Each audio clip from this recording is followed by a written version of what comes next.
Pemirsa, seorang pelatih tari freelance di kawasan Singaraja diamankan jajaran unit Reskrim Polres Buleleng. Yang bersangkutan ditangkap karena diduga melakukan tindakan asusila dengan anak didiknya yang masih di bawah umur. Aksinya ini diketahui oleh orang tua korban yang langsung melaporkannya ke polisi.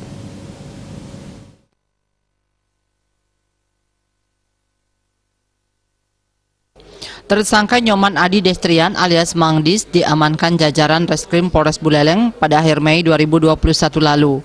Mang Dis yang bekerja sebagai pelatih tari freelance ini diamankan lantaran melakukan tindakan asusila dengan anak didiknya yang baru berumur 15 tahun. Bahkan aksinya ini dilakukan di rumah korban di kawasan Jalan Pulau Buton, Kelurahan Banyuning. Aksinya tersebut kemudian diketahui oleh orang tua korban yang kesehariannya bekerja sebagai penjual bakso.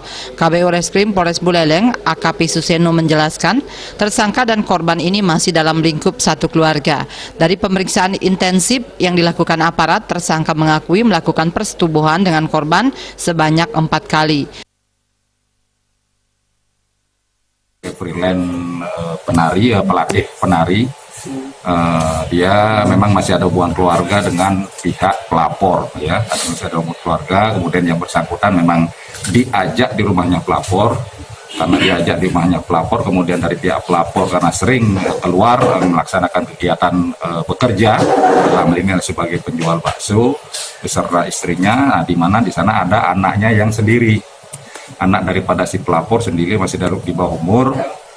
Nah, kemudian karena seringnya bertemu antara si anak ini dengan si tersangka, sehingga ada rayuan dan lain sebagainya, sehingga terjadilah hubungan persetubuhan dengan anak di bawah umur yang setelah kita tanya dari hasil pemeriksaan penyidik sebanyak hampir 4 kali dia melakukan hubungan. Sementara itu pelaku Mang Dis mengakui perbuatannya. Ia beralasan melakukan perbuatan tercela tersebut atas dasar suka sama suka. Bahkan tersangka juga mengakui menjalin hubungan asmara dengan korban selama 7 bulan belakangan ini. Saya karena pacaran, hubungan pacaran. Ketika melakukan di rumah dalam keadaan kosong. Iya. Ya, berarti orang tuanya tidak ada kan? Iya.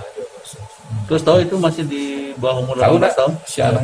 Saya sudah sering jelasin karena ini kan saya umnya. Umumnya ya. Saya sudah sering bilang. Ini kan tanggung jawab besar. Tapi karena rasa dia suka sekali sama saya juga begitu. Dan saya melakukan itu karena Terhadap pelaku disangka telah melakukan tindak pidana persetubuhan terhadap anak di bawah umur dan melanggar Undang-Undang RI Nomor 23 Tahun 2002 tentang perlindungan terhadap anak dengan ancaman hukuman minimal 5 tahun dan maksimal 15 tahun penjara. Komang Yuda, Bali TV.